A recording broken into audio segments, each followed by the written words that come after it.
Georgia, por favor, faz a leitura para a gente.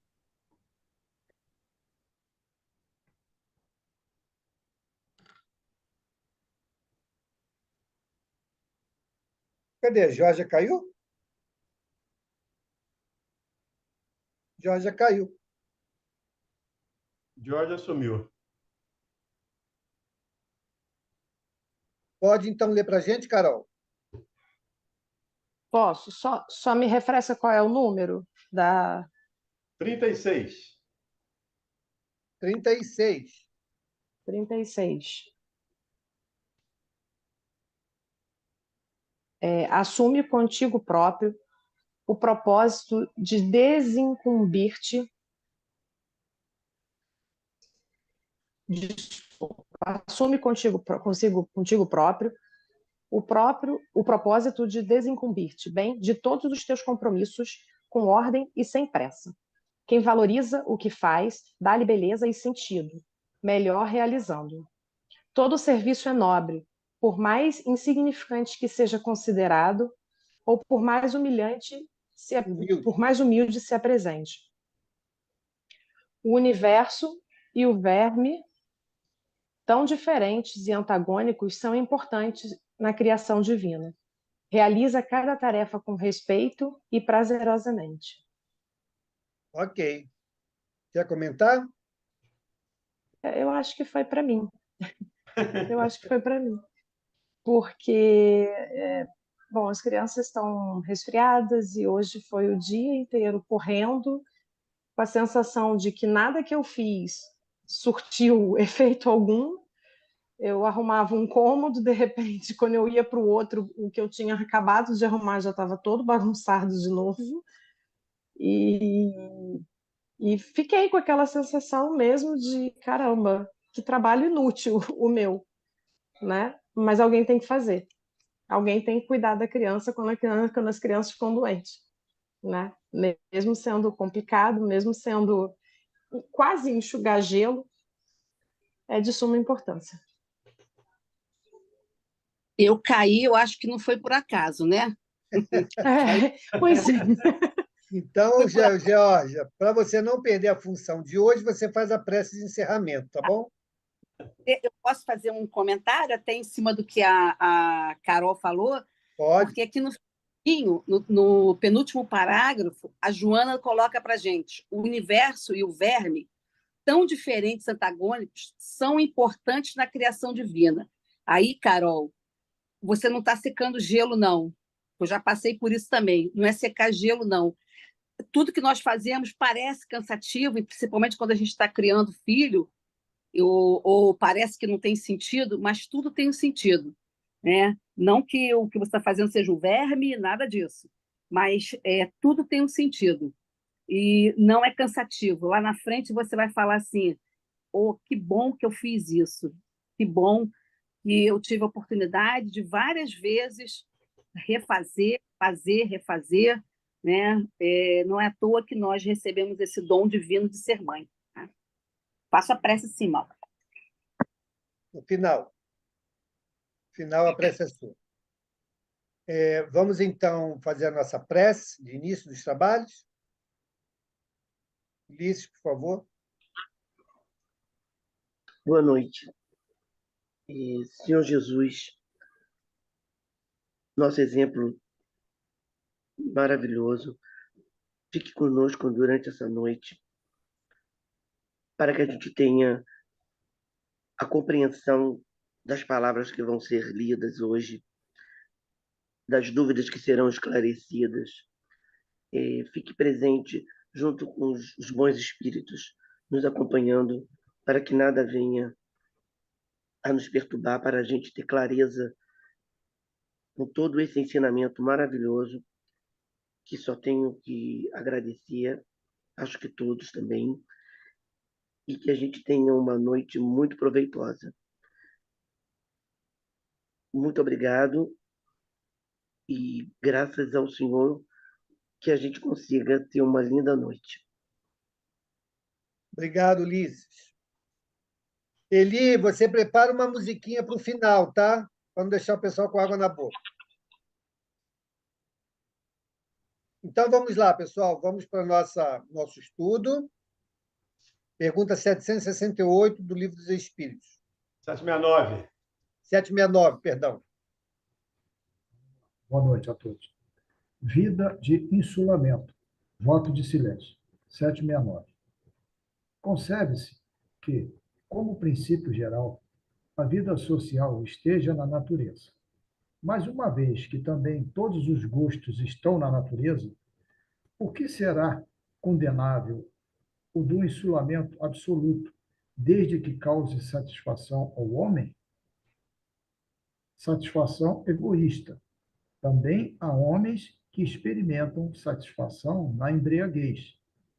Merece-te isso aprovação? Não pode agradar a Deus uma vida pela qual o homem se condena a não ser útil a ninguém. Tá aí, a resposta é claríssima, né? Nem precisa de remendo. Então, nós temos, a gente está falando da lei de sociedade, né? Nós temos que valorizar o nosso relacionamento.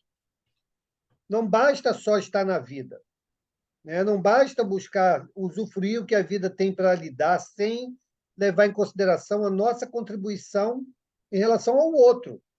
É para isso que estamos aqui, né? Para colaborarmos uns com os outros. Então, essa história de vida de insulamento, não, porque eu vou me isolar, vou ficar lá igual um ermitão. Ok, você tem um livre-arbítrio para isso, mas você não está contribuindo para a sociedade. E vai ter que depois se explicar e sofrer as consequências desse ato egoísta, né? Diga, Suzy. Eu concordo, né, plenamente com esse item, mas me bateu uma dúvida, porque ele diz aqui, é, não pode agradar a Deus uma vida pela qual o homem se condena a não ser útil a ninguém. Mas se no caso daquelas irmãs, daquelas freiras que ficam lá insuladas, mas em prece, orando pelo mundo, orando pelas pessoas, ainda assim é uma vida inútil? Suzy, tudo nas leis divinas tem uma gradação, e principalmente a intenção. Você pode jogar isso de duas maneiras. Uma, de fato, em que eu estou ali disposta a auxiliar, por meio das minhas orações, né, o que porventura elas puderem alcançar, e aí é uma interrogação gigantesca, ou podemos, por covardia, né, de enfrentar as nossas próprias batalhas que viemos, né, lutar contra elas, jogando isso como justificativa e nos afastando dos riscos, né, que nós mesmos precisamos enfrentar para nós podermos avançar. A gente vai ver aqui, ao longo das perguntas e respostas, ele vai tratar sobre isso, né? Vida contemplativa. Lembra disso? Então, a vida contemplativa ela vai tratar exatamente sobre esse tema. E a gente vai se surpreender com a resposta. Não vamos dar spoiler, que nem fala aí o Valdenir e a Isabel, né? Mas vamos aguardar mais para frente. Diga, Valdenir. Só lembrar a Suzy, há um conto do Humberto de Campos, do Irmão X, que fala desse tema. Desse tema mais ou menos, mas está dentro da ideia de que dentro de um convento que atendia centenas de pessoas por dia, mas aí atendia com assistência social, com bolsa, com roupa, com comida. Então, é diferente dessa situação da prece. E tinha um religioso que tinha uma dedicação muito grande àquela causa. Mas ele queria muito ver Jesus. Aí ele orava sempre que ele queria ver Jesus, ele queria ouvir Jesus. E Jesus um dia aparece para ele. Final da madrugada, já amanhecendo, Jesus aparece para ele. E logo que Jesus aparece, toca a campainha para que ele fosse atender as pessoas necessitadas que estavam lá na porta, a fila de pessoas. E ele pensa muito, meu Deus do céu, a única oportunidade que eu tinha de ver Jesus, ele vem aqui e eu não posso vê-lo. Eu tenho que atender aquelas pessoas, mas ele sai e vai atender as pessoas. Muito triste, porque perdeu a oportunidade de estar com Jesus, mas ele encontra as pessoas. Quando ele volta, já depois de todo o trabalho realizado, Jesus está lá sentado esperando ele. E Jesus diz para ele: só fiquei aqui esperando você, que você saiu para atender aqueles pequeninos. Porque toda vez que você faz um daqueles pequeninos, a mim você faz. Então, a pressa é importante? É. Mas o próprio Cristo valoriza, isso é um conto do Humberto de Campos, o próprio Cristo valoriza o ato em si, de ir lá receber, conversar, abraçar, dar pão, dar cobertor, enfim, saciar a fome e a sede daquelas pessoas. A oração ajuda? Ajuda. Mas ainda precisamos do pão material. Lembrando também, né, no próprio Evangelho fala que a caridade está acima da fé. Olha que coisa, né? Sim. Caridade está acima da fé. Então, veja como é importante a ação no bem. A ação no bem, né? Muitas das vezes a gente se pega a questão da fé religiosa, se prende, se fecha nisso e acha que estar ali apenas orando já é mais do que se você estivesse, como o conto nos traz, né? Servindo para amenizar a aflição alheia. Então, tudo é útil. Claro que tudo é útil, mas nem tudo tem o mesmo peso, né? Isso é importante a gente registrar. Tudo bem? Podemos seguir? Vamos lá. 770. O que se deve pensar dos que vivem em absoluta reclusão, fugindo ao pernicioso contato do mundo? Duplo egoísmo. Está aí, né? Então, de novo, os espíritos condenam esse afastamento da sociedade. Nós somos seres sociais. Nós precisamos viver em sociedade. Para quê? Para que a gente possa aprender e ensinar, servir e ser auxiliado. Essa é a dinâmica da vida em sociedade, né? Então, por isso que ele condena aqui duplamente, inclusive, né? Duplamente, ou seja, essa reclusão, né, e fugir do contato do mundo. Nós temos que viver as experiências que cada reencarnação nos está reservada. Ninguém vem aqui e vai viver situações de forma improvisada, gente. Tudo segue um plano maior, né? Claro que não está ali na vírgula, não está ali no ponto e na reticência, mas está no contexto. Então, por exemplo, se você precisa viver um contexto, né, de uma relação conturbada com aqueles irmãos que você prejudicou ou escolheu auxiliar nessa encarnação. Todo mundo encarna, inclusive você, para que essa relação exista. Aí você opta por uma vida de insulamento. E aí, todo o planejamento que foi feito com essas pessoas, né, como é que isso vai acontecer? Ah, Deus vai dar um jeito? Ok, Deus pode até dar um jeito, né, de vocês se encontrarem, mas a situação que você estabeleceu nessa encarnação pode ser impeditiva para que aquela relação que precisava se estabelecer não venha a acontecer. O exemplo, casamento. O espírito que você precisava receber como filho não vai vir. Por quê? Porque você escolheu uma vida de isolamento, de castidade, né? E aí aquele plano não vai vir. Ah, mas aí ele vem por outros caminhos, aí você vai, né, encontrar um trabalho com as crianças e ela vai estar ali no meio. É diferente. Será que todo esse contexto vai estar ali disponível? Isso aí é uma ilação que nós estamos fazendo. Existem situações que se fazem assim? Sim, mas o contexto todo está convergindo para isso. Aquele irmão espiritual sabe que vai nascer numa outra família, que vai ter a experiência do abandono, né? Que vai ficar por um tempo numa outra coletividade, que esse encontro vai acontecer, mas é um contexto. Então, a gente precisa entender que ninguém está no mundo a passeio, nem as experiências elas são fortuitas. Elas seguem um planejamento, que não é engessado, mas é um planejamento. Minimamente precisa acontecer. Se ele está ali para ser seu filho carnal, né, essa configuração precisa se estabelecer. Se você opta por não, você quebrou um planejamento. A mesma coisa a situação do aborto. Está lá planejado para ele ser recebido como seu filho. Você opta pelo aborto.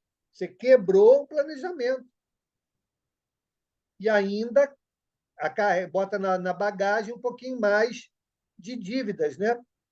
Ao menos nossa conta fica um pouquinho mais vermelha, porque estamos nos endividando, né? Então, isso precisa estar em nossas consciências. Diga, Valdemir. Só lembrando, Mauro, essa coisa do isolamento, tem uma fala do Cristo que explica bem isso. No mundo tereis tribulação, mas tende bom ânimo. Eu venci o mundo. Ele não venceu o mundo, ninguém vence o mundo se isolando, não se relacionando. Então, tem toda a lógica esse ensinamento dos espíritos. E é claro, tinha que ter, né? Mas, mais uma vez, confirma a lógica da doutrina espírita. Para vencer o mundo, eu tenho que encará-lo. Eu não posso fugir dele. E Jesus não fugiu. Jesus encarou o mundo, inclusive ainda no nosso mundo, agora no planeta Terra. Ele veio e encarou as dificuldades. Ele não fugiu. E aquele que foge está contrariando essa lei de sociedade que os espíritos nos alertam. Perfeito. Mais alguém? Vamos adiante.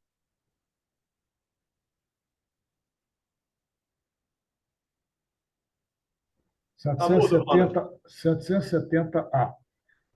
Mas não será meritório esse retraimento se tiver por fim uma expiação, impondo-se àquele que o busca uma privação penosa? Fazer maior soma de bem do que de mal constitui a melhor expiação. Evitando o mal, aquele que por tal motivo se insula cai noutro, pois esquece a lei de amor e de caridade. Está aí, está vendo? Perfeito, né? Também diz os nossos irmãos espirituais o seguinte: não existe neutralidade, pessoal. Ah, eu não fiz o bem, mas também não fiz o mal. Se você não fez o bem, você fez o mal. Ponto.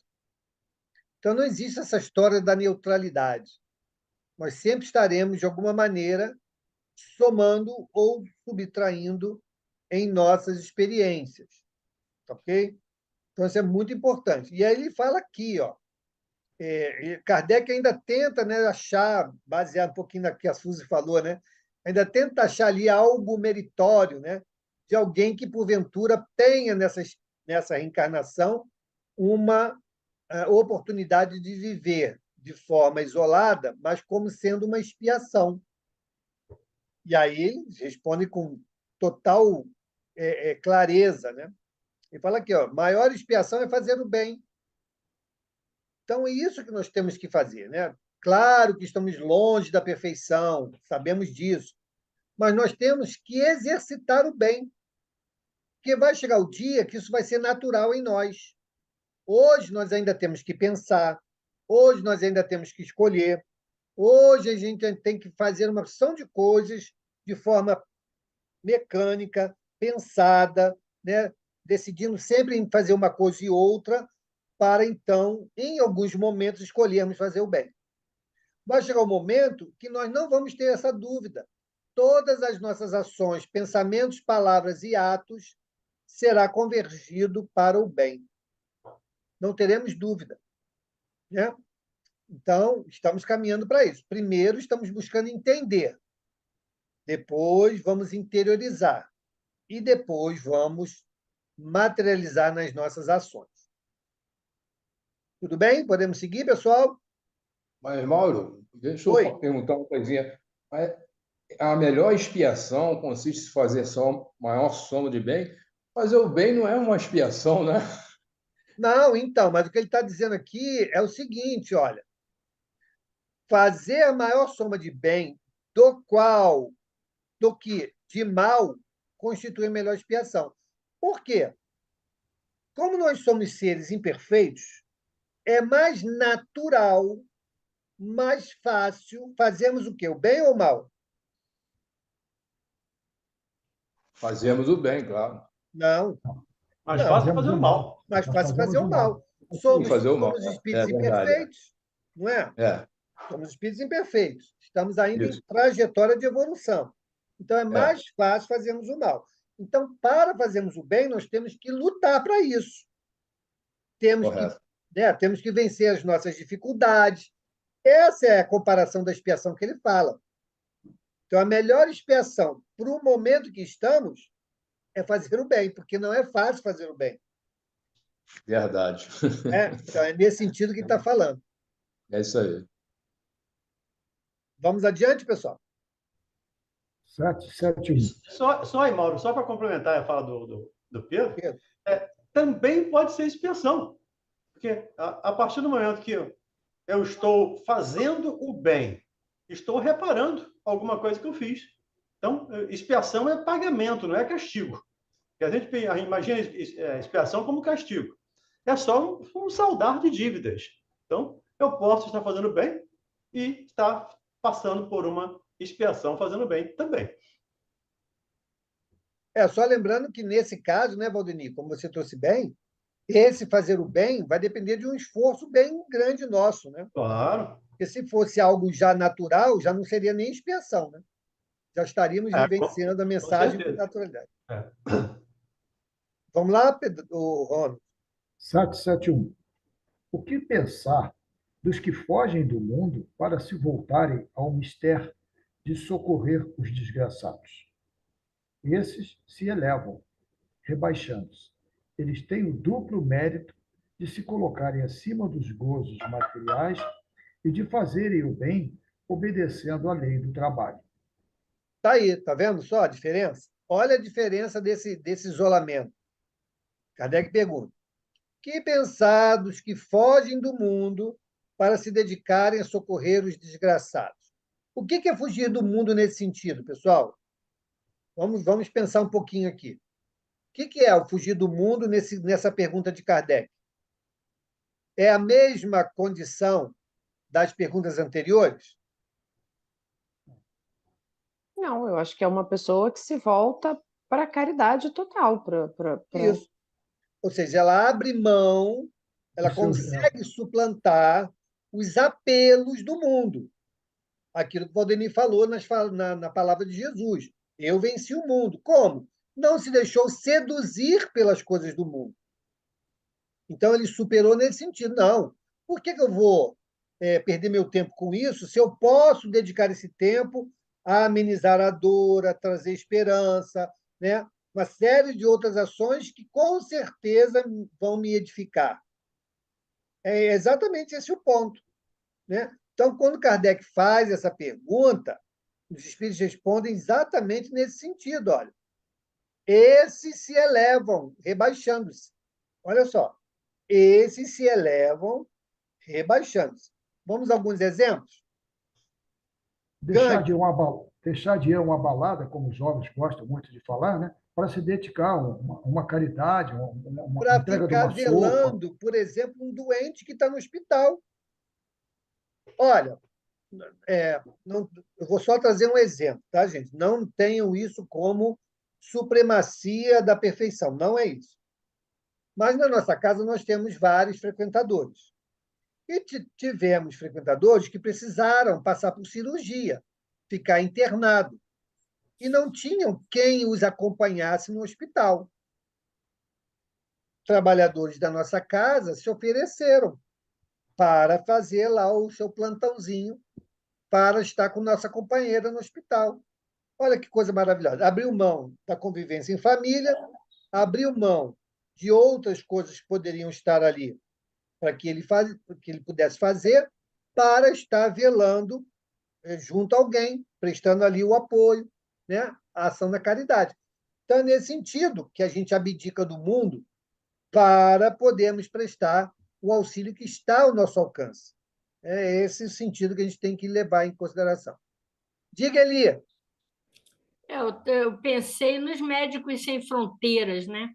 Que saem dos seus países deixam seus lares, né? Muitos deles suas famílias. A grande parte deles nem constitui família, porque já vêm imbuídos, né? Já vêm imbuídos A dessa tarefa, né? vontade boa, né? Dessa tarefa, né? Isso mesmo. Outro exemplo, Francisco de Assis, né? Era de uma família, naquela época, de boa situação, abriu mão de tudo aquilo para viver na extrema simplicidade, né? E fazer a diferença na sua época e nas épocas vindouras, porque até hoje ele é um grande exemplo a ser seguido. E tantos outros, né? Madre Teresa, Irmã Dulce, tantos outros que optaram. E aí, diferente dessa ideia de clausura, né? Elas foram aquelas que serviram efetivamente, né? Nas ruas e tal. A história da Irmã Dulce, então, ou não, da Madre Teresa é fantástica, né? Ela lutou para poder criar a sua ordem, né? E aquela filosofia de trabalho no bem, né? Então não foi uma coisa simples, não. Ah, foi fácil, não foi não. Nada fácil, mas venceu. É mais uma que pode dizer que venceu o mundo, né? Tudo bem, pessoal? Podemos seguir? Vamos lá. 771A. E dos que buscam no retiro a tranquilidade que certos trabalhos reclamam. Isso não é retraimento absoluto do egoísta. Esses não censuram da sociedade, porquanto para ela trabalham. Ok, olha a diferença. Está vendo como é sensata, é lúcida, né, a resposta dos espíritos. Então, diz lá, Kardec falou, né? E dos que buscam no retiro a tranquilidade que certos trabalhos reclamam. Está dizendo o seguinte: ó, você trabalha, mas você precisa de um momento de descanso. Olha o que Jesus falou para os apóstolos, né, que estavam dormindo enquanto ele orava. Nem por uma hora pudesses orar comigo. Jesus não pede 24 horas. Ele pede uma parcela desse tempo, que a gente possa abrir um espaço na nossa vida para o trabalho no bem. Ele não pede 24 horas, né? 365 dias do ano. Ele pede que a gente coloque diariamente uma parcela de contributo em prol do próximo. Por isso que ele fala aqui, o descanso, ele é, sim, bem-vindo. Ele é necessário para que a gente se recarregue de energia, de bom ânimo e volte às fileiras do trabalho no bem. No trabalho em geral, né? Então, é importante a gente tirar essa ideia falsa, né, de que o bom religioso é aquele que se dedica exclusivamente à religião. Não. O bom religioso é aquele que não vive aquilo que a vida lhe oferece. Não. A proposta é equilíbrio. Equilíbrio. Eu não vou tirar nunca férias. Pois na nossa casa tem férias. Os trabalhadores tiram férias. Porque tem família. E nem sempre a família está de mão dada com o trabalhador na casa espírita. Ela compreende, alguns toleram, mas tem que haver o espaço, o momento de olhar e dar atenção também ao equilíbrio familiar. Então, os trabalhadores vão lá e informam, do período de tal a tal eu estou de férias. Ok. Os trabalhos seguem. Mas a casa está aberta. Os trabalhos estão funcionando. E lembrar, né, Mauro, o que ele está colocando, o que eu pude também perceber aqui, ele está falando especialmente daqueles trabalhos em prol da sociedade onde a pessoa precisa se isolar. Imagina um cientista descobrindo uma vacina. Imagina o Albert Einstein. Né? Fica lá procurando o Sabin, né? Trabalhando lá para descobrir uma vacina. Então, ele não pode estar isolado, ele está isolado, ele não tem sociedade, mas ele está trabalhando para a sociedade. A gente pode falar do Sabin, eu, pelo menos, sou um admirador do Sabin, é um benfeitor da humanidade. Ele impediu que milhares de pessoas, milhões de pessoas, ficassem deficientes físicos em função da vacina que ele criou, isolado dentro do laboratório, fora do mundo, sem contato, sem os prazeres do mundo. O prazer dele era aquele trabalho ali. Então, eu também vi por esse aspecto aqui, não só do aspecto religioso. Com certeza. Diga, Carlos. É, sobre a 771A, o Valdemir acabou de falar, eu ia perguntar sobre isso mesmo. Se o cientista que se isola para produzir uma vacina ou qualquer outra coisa para a humanidade, ele se enquadrava nesse 771A. Agora, se me permite voltar um pouquinho, na 770 alfa, né?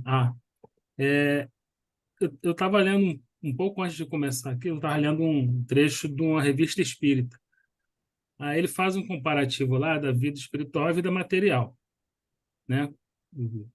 Quão pequena é a vida material em relação à vida espiritual. E ele comenta no final que a gente deve passar por tais tribulações. Se fosse todo mundo viver, né, enclausurado em prece, ia ser um desastre, a humanidade seria um desastre. Então ele termina dando um exemplo de uma peça de teatro em que as pessoas iam viver uma vida em 24 horas. Então ela nascia, tinha infância, adolescência, idade adulta. Aí ele falou que nesse 24 horas eles tiveram tempo de conspirar, brigar, se reatarem e por aí vai, né? Aí o que chamou mais a atenção dele foi a reação da plateia. Nossa, o pessoal tinha 24 horas de vida e mesmo assim conseguiram brigar, mas não se olhavam, né, para eles próprios, né? Achei interessante comentar aí com vocês aí. Ok, obrigado, Carlos. Diga, Pedro.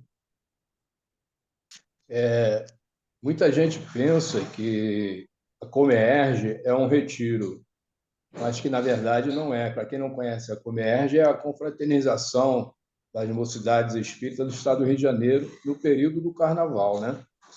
E eu já participei de 2 Comerges e a gente ali tem muito trabalho para fazer, não só para ajudar os jovens a compreender a doutrina, a estudar a doutrina, mas também aos irmãos desencarnados que lá comparecem, trazidos pelos amigos espirituais. E lá é feito um trabalho realmente de orientação, de esclarecimento, e até mesmo para que esses irmãos desencarnados sejam levados aos locais próprios para serem atendidos, conduzidos e se reequilibrarem, né? É isso que eu queria dizer. Ok, obrigado, Pedro. Realmente, existem várias iniciativas nesse sentido, né? Principalmente na época do Carnaval, que a gente sabe que é bastante conturbado, principalmente espiritualmente.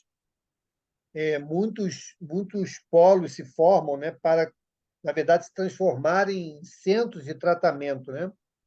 Tratamento espiritual, e isso é sempre muito louvável, né? Mas todos estão ali a trabalho, né? De alguma maneira, o trabalho está acontecendo, ou de esclarecimento, ou de atendimento, mas os trabalhos estão acontecendo. Ok, vamos adiante? 772. O que pensar do voto de silêncio prescrito por algumas seitas desde a mais remota antiguidade? Perguntai antes, a vós mesmos, se a palavra é faculdade natural e por que Deus a concedeu ao homem. Deus condena o abuso e não o uso das faculdades que lhe outorgou. Entretanto, o silêncio é útil, pois no silêncio pões em prática o recolhimento.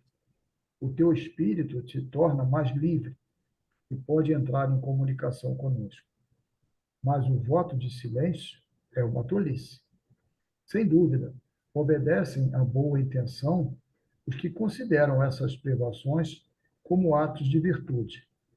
Enganam-se, no entanto, porque não compreendem suficientemente as verdadeiras leis de Deus. Pode ler o comentário. Comentário. O voto de silêncio absoluto, do mesmo modo que o voto de insulamento, priva o homem das relações sociais que lhe podem facultar ocasiões de fazer o bem e de cumprir a lei do progresso. Ok. Então, está aí, né? A resposta também é mais uma das respostas bem claras. voto de silêncio, de novo, nosso pensamento, né, pelo menos que a gente vem discutindo, é que nós estamos no mundo para servir. E uma dos grandes instrumentos que nós temos é a fala, é a conversação, é o diálogo, ok? Principalmente para o espírita, cujo principal compromisso é a divulgação da doutrina espírita. Então, para isso, nós precisamos, sim, aprimorar cada vez mais essa ferramenta, que é a fala, e trabalharmos em sociedade. São dois requisitos fundamentais. Associado à divulgação, a ação no bem. Então, esses requisitos precisam estar em mais alto grau em nossas vidas, inserido em nossas vidas, né? E como ele fala aqui, o voto de silêncio, né, é uma tolice. Sem dúvida, tem boa intenção os que consideram essas privações como ato de virtude. Então, é só uma questão de entendimento do uso dessa ferramenta. Eu me lembro, né, sempre trago ele aqui como referência, né, para mim foi muito importante, o irmão Walter, né? Ele falava assim: olha, nós temos que experimentar, temos que treinar a sermos pontos terminais. Para quê? Para que uma notícia, né, que não vá trazer nenhum benefício a ninguém ou que vá, em se espalhando, prejudicar alguém, não passe da gente para frente. Então, sendo pontos terminais, a gente bloqueia a expansão não só de notícias, mas também de maledicências em relação ao outro. De novo, aquilo que eu falei com o Pedrão, né? Como nós somos ainda muito imperfeitos, isso é difícil, a beça, que a língua coça, né? A oportunidade se faz ali perfeita, é alguém que a gente também não morre de amores, e aí chega exatamente no nosso ouvido aquela informação privilegiada que vem na bandeja para a gente falar mal do outro. E aí nós temos que exercitar esse freio. Bom, é diferente, né, dessa história do voto de silêncio, tá, pessoal? Só para a gente poder entender em que momento, ou quando e como podemos usar, sim, o freio, né, esse silêncio que nos enaltece. Diga, Renato. Ó, nesse item aqui, a gente pode entender que a clausura está enquadrada nele aqui, que existem várias ordens aí, né? Sim, sim, porque a época de Kardec isso existia, né? Por isso que ele está trazendo essas perguntas. Porque na época dele isso era muito comum, né? Inclusive, os pais colocavam suas filhas, né, nesse tipo de convento, quando elas se recusavam, por exemplo, a fazer um casamento por interesse, né, da família, eram colocadas em clausura. Então, a época de Kardec isso era muito comum, né? Sim, pode ser inserido, sim. Diga aí, Tá. Iria.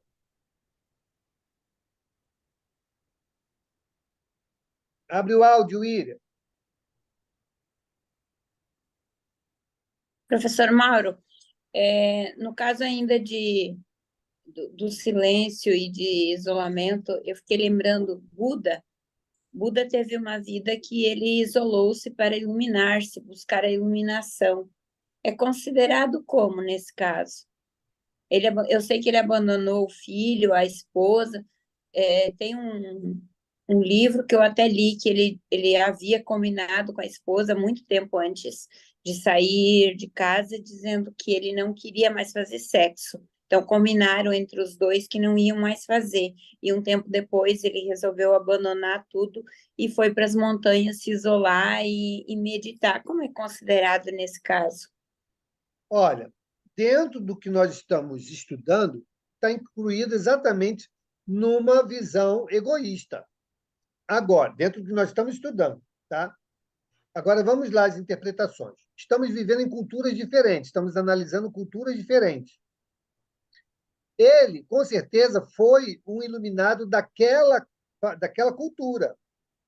Na minha percepção, eu não sei da história de Buda, você está me contando aí um pedaço.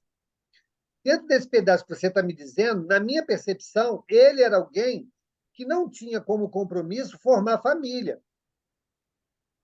Ele vinha para uma missão maior, né? E aí talvez ele não precisasse se comprometer com a formação de família, ter filhos e toda a responsabilidade que isso arrasta, né? Isso para a gente ver, pessoal, mesmo o Buda, que foi e é uma referência para uma determinada civilização, né? uma cultura gigantesca, mesmo ele, em reencarnando, tinha ainda suas dificuldades. Para que a gente veja, pessoal, a diferença que é do espírito puro para um espírito que ainda está em trajetória de purificação. Irmão Walter teve o mesmo problema. Irmão Walter teve família, casou e teve filhos. Foi uma dificuldade na vida dele. Porque o missionato dele, na verdade, não cabia uma família. Tanto que ele teve que se afastar, os filhos tiveram problemas por conta dessa ausência. Então, determinados sacrifícios, olha aí de novo, né? A expiação para fazer o bem, né? São pontos-chave na experiência que nós estamos vivendo. Então, veja como, por isso que Emmanuel falou, orem por mim, porque eu posso falhar, porque são experiências que ele ainda precisava viver, não viveu tudo. Significa que não chegou à pureza. É um espírito muito adiantado? Sim. Né? Está lá batendo as portas da purificação, talvez, mas ainda não é. E como não é, vai precisar viver experiências que ele ainda não viveu para continuar no seu progresso. Então, Ilha, de novo, dentro do olhar do nosso estudo, ele se encaixa perfeitamente. Agora, mudando para o contexto de uma outra cultura, onde a abordagem teria que ser outra, para a compreensão daqueles que lá estão, para o despertamento da religiosidade daquela cultura, o caminho foi outro. Né? Então, assim também como a pessoa lá, o Sohakuí, que desenvolveu a técnica do reiki. Também foi assim. Era um professor que dava aula para os seus alunos, e um aluno perguntou para ele se ele tinha como provar que Deus existia. Ele não tinha argumentos para o aluno, abandonou, se isolou para refletir sobre a existência de Deus. E, nesse período, então, ele teve uma série de experiências mediúnicas que ele, ao voltar, ele trouxe a técnica do reiki para aquela população, que o reiki nada mais é do que um passe, né, pessoal? A gente que conhece o reiki é um passe. Mas, para aquela cultura, ele trouxe aquela técnica. E aí foi até o aluno e passou para ele qual era a impressão dele em relação a Deus. Então, existem situações, sim, que levam a esse tipo de coisa. O próprio Francisco de Assis. Ele não teve uma vida normal, de um jovem normal até determinada idade. Depois ele despertou para o seu missionato. Depois que ele abraçou, nunca mais soltou. Gandhi, a mesma coisa. Gandhi tinha ainda comportamentos extremamente complicados. Depois que ele abraçou e entendeu a proposta, nunca mais largou. Virou um grande exemplo. Pedro, vocês acham que Pedro era manso? Pedro não era manso, não. Pedro era uma pessoa difícil. Reta, mas difícil. Então, essas características que são naturais em todos nós, né? Elas existem, mas isso não nos impede de fazermos o bem. Não nos impede de trabalharmos as nossas convicções no bem. Porque é assim que nós vamos galgando, né? Experiências e acumulando aí os benefícios para a nossa evolução. Beleza, Ira? Aqui na 772 ainda fala que há momentos em que o silêncio pode ser útil. Daria para usar o exemplo do Moisés quando subiu na montanha. Ele ficou, não sei, tem alguns livros que dizem que ele ficou 4 dias, tem livros que dizem que ele ficou quase 10 dias lá em silêncio para receber as pedras, as leis das pedras de Deus. Dá para encaixar nesse caso? Dá para encaixar, mas veja bem, eu não creio que ele ficou lá nem 4 nem 10 dias em silêncio. Ele ficou em meditação, né, com certeza, de alguma maneira, recebendo instruções da espiritualidade, até que culminou com o decálogo, né? Então, assim, espíritos desta ordem não têm tempo ocioso. Não tem. Né? Estão sempre buscando ou entender a missão ou recebendo orientações sobre a missão. É o que eu penso. Né? No caso, os 10 mandamentos foi intuição, professor, ou Não, foi real? foi escrita direta. Foi escrita direta? Fenômeno de escrita direta. Eu confesso que muitas vezes eu pensei nisso. Será que foi intuição ou será que foi escrita direta? Eu pensei muitas vezes já nisso. Escrita direta. Pelo menos é o que nós sabemos aí, foi escrita direta. Tá, valeu. Obrigada, professor. Diga, Valdemir. Só lembrando, a exemplo do que você disse, eu também não sou um conhecedor do Buda, mas, pelo que eu sei, ele não ficou a vida inteira em isolamento. Ele se isolou um período para se iluminar e, a partir daí, voltou para um relacionamento social com o público. Eu me lembrei de Paulo, ou de Saulo. Saulo foi para o deserto e se recolheu. E passou 3 anos no deserto. Ele não estava assim, em silêncio, porque ele estava lá com a Prisca e Áquila, um casal junto com ele. Mas ele passou 3 anos no deserto, também se iluminando, usando aqui o exemplo de Buda, se iluminando, para quando voltar de lá, estar fortalecido, se fortalecendo, para quando voltar de lá, poder encarar as dificuldades. Eu creio, e aí, por favor, eu não conheço, eu não sou um estudioso do budismo, mas eu creio que com o Buda tem acontecido a mesma coisa. Pelo que eu saiba, ele era uma pessoa rica que estava isolado dentro de um palácio e não via a miséria fora, até que um dia ele viu a miséria. E ele se condoeu dessa miséria. E ele quis auxiliar aqueles miseráveis. Mas ele precisava primeiro se iluminar dentro da cultura dele. Por isso ele se isolou esse período para a autoiluminação. É só uma opinião pessoal, tá, gente? Eu não sou estudioso do budismo, não. Perfeito. Vamos seguir? Vamos lá. Agora vamos para laços de família. Diga, Silvânia. Espera aí, Rona. Diga, Silvânia. Não, desculpa. Não, só lembrando que a Madre Teresa, ela fez a mesma percepção que o Valdemir falou do Buda, e ela foi para dentro, né? Ela foi para a ação, né? Ela percebeu as pessoas necessitadas fora do local que ela residia, que ela morava, né? O convento lá, né?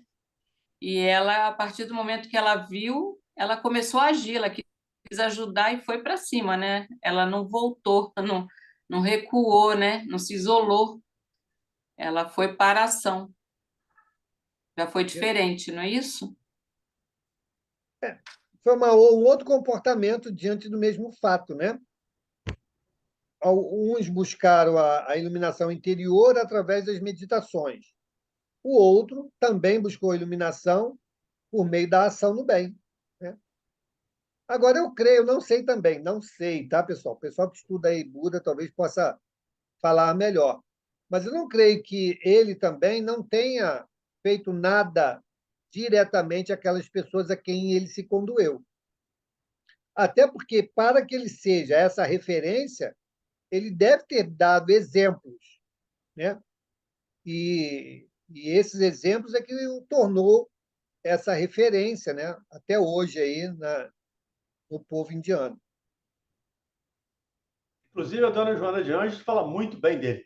Nos livros da dona Joana de Anjos, normalmente, ela sempre cita o Buda como sendo um espírito de uma grandeza muito... me permita a redundância. De uma grandeza muito grande. Vamos parar aqui na pergunta 773, laços de família, para que a gente possa ajudar a Mari, né, na dúvida dela. Diga, Mari.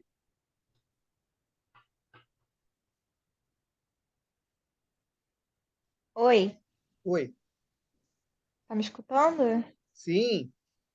É que, como a dúvida não tem muito a ver com estudo, eu acho que eu iria atrapalhar, não? Não, já abri a janela para você trazer sua dúvida. Diga. Então, na verdade, é duas coisas. A gente sempre fala bastante da Madre Teresa de Calcutá, e eu comecei a pesquisar sobre a vida dela para me aprofundar. Eu vi bastante reportagens, tem livros dizendo que, na realidade, ela não é a pessoa que ela, enfim, representa. Que havia muita, muito desrespeito à questão dos direitos humanos, que ela angariava dinheiro para as igrejas, e que toda a imagem que a gente tem dela foi construída em cima de uma mídia, que ela até fazia, mas tinha todo o interesse por trás. E aí eu fui pesquisando mais e mais, sabe? E cada vez eu achava várias fontes sobre essa mesma questão. Então, isso me deu uma desiludida, sabe? Porque a gente sempre cita essas personalidades aqui e isso me deixou um pouco abalada. E aí era sobre, na realidade, era sobre isso, sabe? Como saber a verdade no meio em meio a tantas fontes, em meio a tantas informações de pessoas, inclusive, que são é, pessoas, fontes confiáveis, né? De fontes que são confiáveis.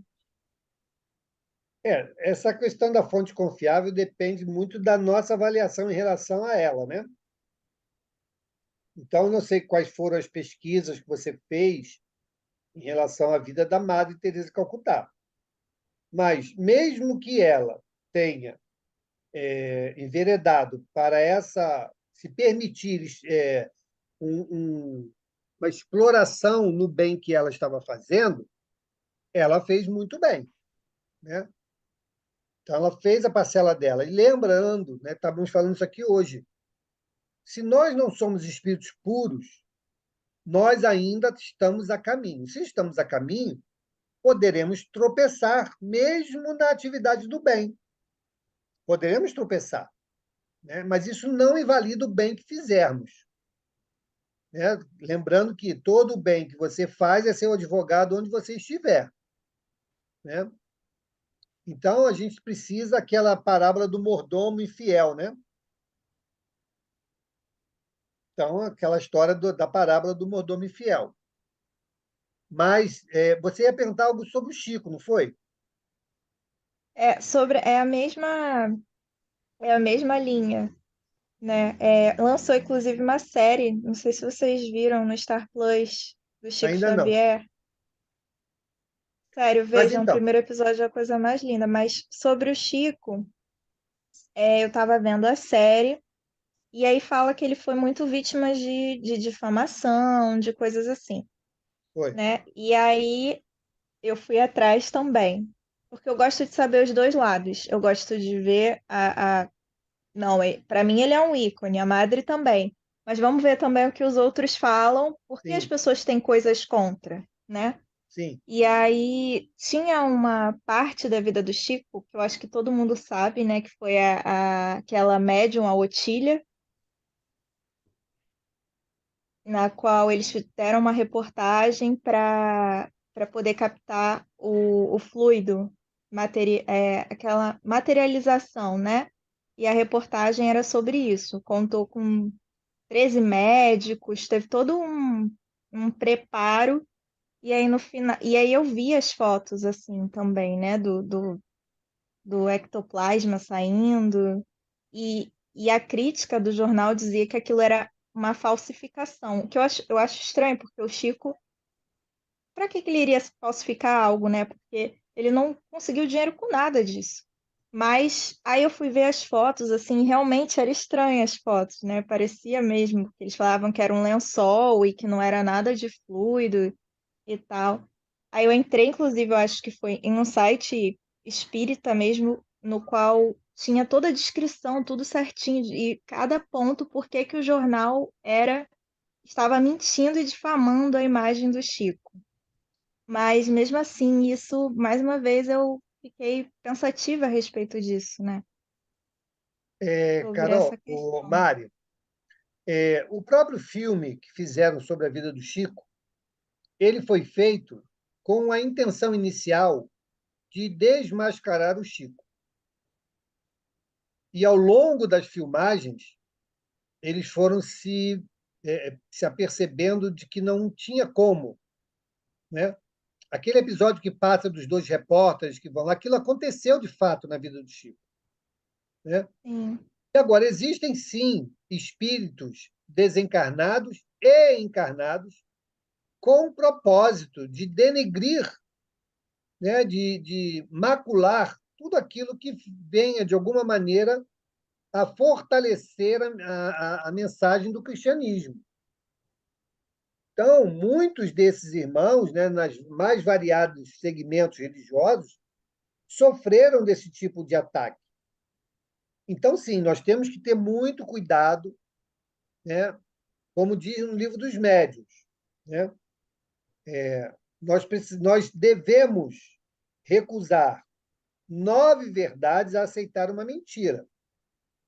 Porque a espiritualidade superior, ela não se incomoda com esse tipo de avaliação, porque nós estamos em busca da verdade. Então, eles não se incomodam. Então, o Chico também era assim, né? Se alguém dissesse, Chico, você é mentiroso, ele dizia, sou sim, minha irmã. Ele era assim. Então,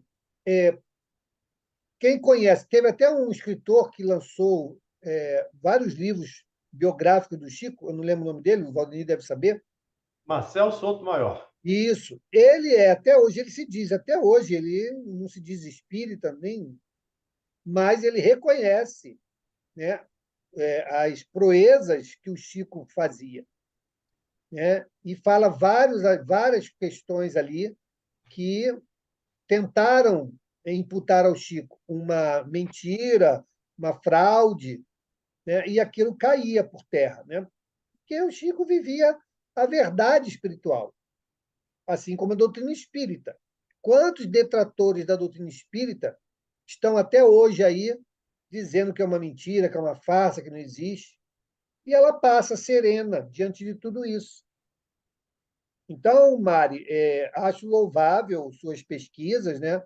Essa determinação de ouvir ambos os lados, mas você precisa criar em você um fio da navalha, algo que você tenha como parâmetro para que, num momento como esse, você saiba distinguir, né, uma situação da outra. Mas eu ainda não entendi a sua dúvida. A minha dúvida é se aquelas fotos realmente se trata da questão da materialização. Materialização? Sim. É. Inclusive, o próprio Divaldo, que participou de algumas, né, como ouvinte, né, eu estava ali presente, ele reforça esse tipo de experiência. O próprio irmão Walter, você não conheceu, né? Ele fez reuniões de materialização lá no NEP, né? E os médiuns que participaram dessa reunião, à época, que ainda estão vivos, nos contavam como acontecia a materialização, né? Então, é um fenômeno natural, é um fenômeno que está descrito no Livro dos Médiuns, não é nada que só o Chico viveu ou inventou, ele simplesmente esteve ali diante de fenômenos perfeitamente classificados por Kardec no Livro dos Médiuns. O próprio Peixotinho, que foi um grande expoente das materializações, existe um centro, dentre tantos que o Peixotinho fundou, mas esse lá em Campos, que tem lá um mostruário de peças que foram criadas em parafina pelos espíritos materializados. Então, Eu vi isso. Então, eu tive lá também, né? Eu tive lá nesse centro. Mãos, né? Mãos, eram Mãos, mãos. exatamente, mãos entrelaçadas. Então, Isso. realmente é uma prova de que o fenômeno existe. E eu sinceramente, não creio que o Chico se prestaria a esse tipo de coisa. não só pela própria personalidade dele, como da assessoria que ele tinha dos espíritos, ao qual ele era extremamente obediente. Então, quem fala mal, eu acho que cabe mais desconfiança do que o próprio Chico, né? Sim.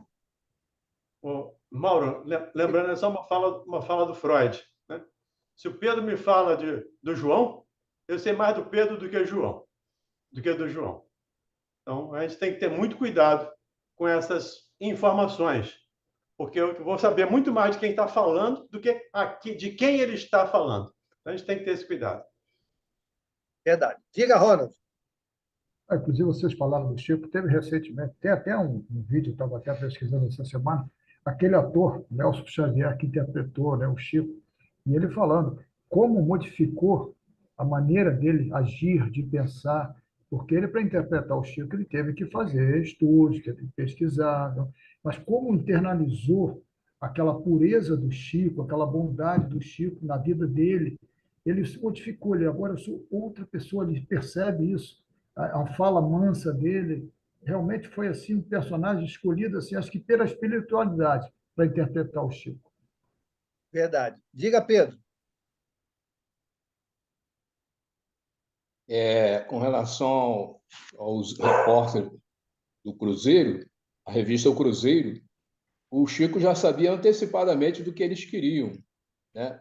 Mas Chico, assim mesmo, deu a entrevista e permitiu que eles observassem certas coisas e eles se renderam ao Chico Xavier, né, diante das ações do Chico.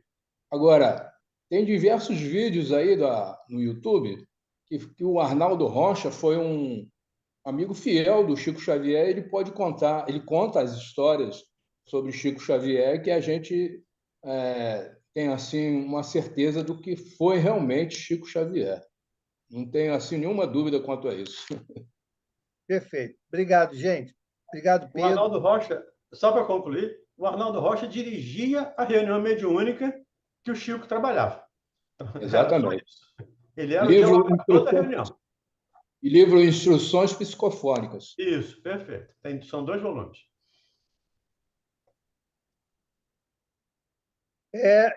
Carlos, foi a Mari que comentou sobre a série, né? A série que foi lançada aí sobre a vida do Chico. Eu não sei se está no Netflix, eu não sei qual a plataforma, mas está aí disponível para quem tem essas assinaturas.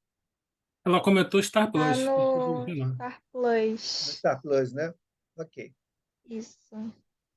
Bom, gente, obrigado. Vamos então fazer a nossa prece de encerramento, né? E vamos vibrar por todos esses irmãos, principalmente aqueles que ainda estão relutantes do convite do Cristo, né, para a construção do reino de felicidade em nosso mundo.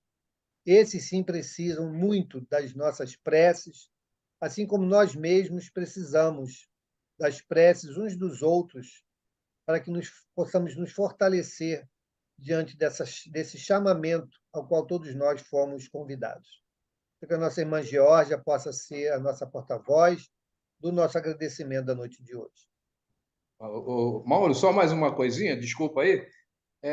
Outra coisa, tem gente que contesta Allan Kardec, até mesmo espírita, que pedido de espírita, né? Ainda contesta Allan Kardec. Tem de tudo. A gente contesta Jesus. Vamos lá. Senhor Jesus, bom e amado Mestre, agradecidos estamos por mais uma noite de estudo, de esclarecimento, de troca, Senhor, de informações sobre nossa conduta, como devemos prosseguir, sobre nosso comportamento, nosso pensamento, agradecendo por essa doutrina maravilhosa, Senhor, esclarecedora, que possamos, Senhor, finalizar nossa noite com muita paz, com serenidade, e como o irmão Mauro disse, orando, pedindo, agradecendo por nossos irmãos que ainda necessitam de um esclarecimento, agradecendo por nossos estudos, pelo nosso dia, pelas oportunidades, Senhor, que tivemos hoje. que possamos refletir e amanhã, tendo novas oportunidades, possamos, Senhor, aproveitar cada uma delas. Obrigada, Pai. Fique conosco, hoje, agora e sempre. Que assim seja. Eli, toca uma musiquinha para gente, Eli. Para a gente ir se despedindo. Opa!